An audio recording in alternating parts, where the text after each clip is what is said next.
Mob violence কোনোভাবেই গ্রহণযোগ্য নয়। জনগণ রুখে দাঁড়ালে এই প্রবণতা বন্ধ হবে বলে মনে করেন স্বরাষ্ট্র উপদেষ্টা জাহাঙ্গীর আলম চৌধুরী।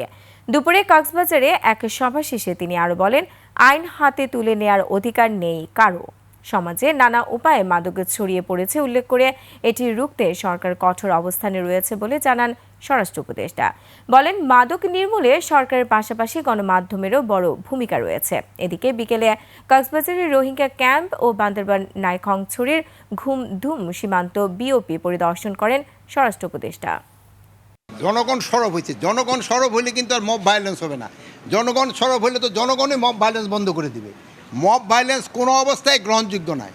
যদি কেউ কোনো কিছু করতে যায়, তারা আইনের জন্য তারা আইন প্রয়োগকারী সংস্থার কাছে হ্যান্ড ওভার করবে। এই মাদকটা মেইনলি এই কক্সবাজারের উপর দিয়ে আসে। এই জন্য আপনাদেরও একটা কিন্তু বিরাট দায়িত্ব রয়ে গেছে এই মাদকটা নিয়ন্ত্রণ করার জন্য।